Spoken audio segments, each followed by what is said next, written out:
how do I balance everything? Family, business, training. Now, someone asked me that question a couple of weeks ago, and I don't think they were really impressed by the answer, because I said, I don't know. You know, since that day, it's been sitting with me and I can't shake it. You know, like when you go to a restaurant and you order food, and they go, oh, enjoy your meal. You go, you too. Yeah. Now, I could have done what I think most YouTubers do and blag it. You know, filming a perfect day, look at me. But no, instead, this was my wake up call. Because I'd never answered that question like that before. So I really need to figure out why.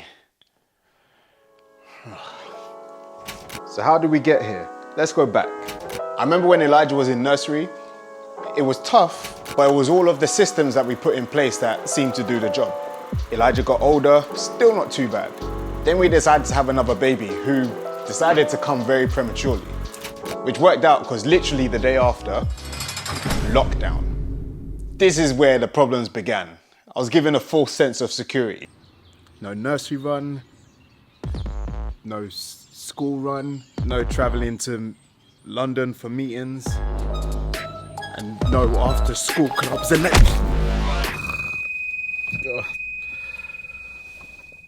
Then Elijah starts doing athletics, kickboxing, jiu-jitsu twice, gymnastics, swimming, football. How was school, Elijah? Good. Nursery run, school run, all started back up again. And we bought a house and had to move out of our rented house before we could move into our new house.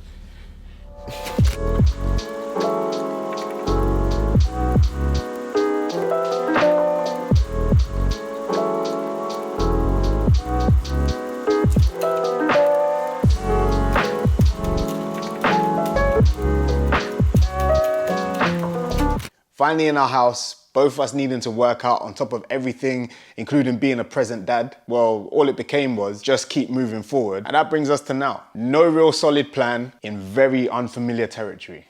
Nice.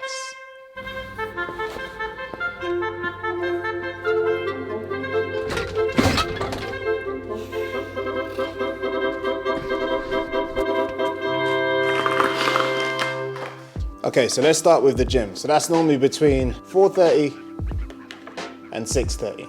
Then I'll get home and it's time to get the little monsters ready whilst Naisha goes to the gym. So then I have between 9:30 till about 2:45 to get work done. Then it's time to pick Elijah up from school, and then we're off to his clubs. On a busier day, he does 2. That takes us to 6 o'clock, probably about 6:30 for when we actually get back. Then it's dinner, little bit of family time, and bedtime for them. And I will normally start prepping to go to bed. Once the kids are in bed, try and relax and decompress with Naisha just after 10. And then it is bedtime.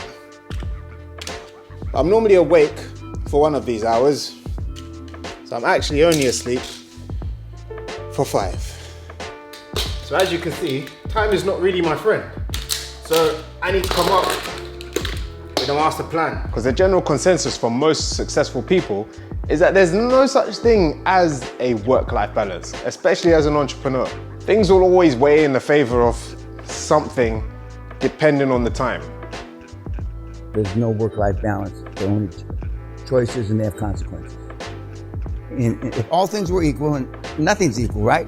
And in a perfect world, and the world's obviously not perfect, but that's what you would like. So the things that need to remain consistent are quality time with Naisha, quality time with the boys, which leads me on to today's sponsor of the video, Xbox.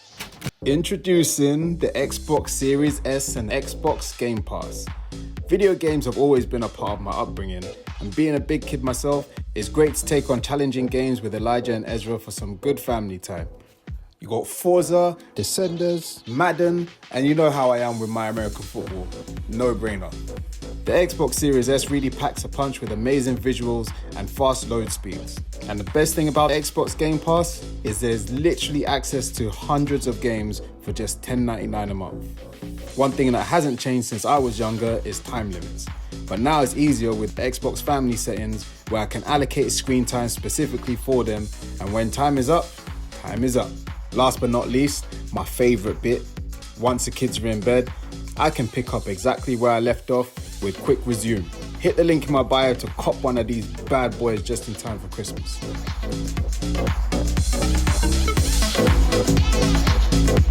School run and pickups, work, training, and self-care. Important but not top priority, connecting with family and friends, DIY time, and personal time. So here's my rules. Weekdays in bed by 9 p.m, which means my evening routine needs to start at 8:30. Weekends, no work. That's gonna be a tough one, but no work. Early morning training continues, and take regular time off. I took 2 days of time off in the past year and a half. Yeah, that's bad. So you heard the term work smart, not hard. So what are the things that I'm doing that I could literally get someone else to do because I don't need to be doing them? This is just the start, but this is kind of where my brain went. So scheduling, posting content. Scheduling and posting content. Editing, that's a hard one for me to let go of, but I've started the process already. Some filming, because I do like filming and I do like editing, so try and give away a chunk of it. Research, because it's freaking boring. General business management, because it's freaking boring. And possibly an assistant to do the stuff that is freaking boring. Start implementing them in sensibly, allowing to scale without exhausting my resources. I'm flexible with time around that, because busy doesn't always mean doing well and doing the right thing. Allowing things to mold as the day passes.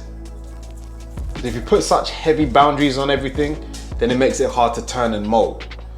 But if you have full freedom in everything, then that's when the problems start.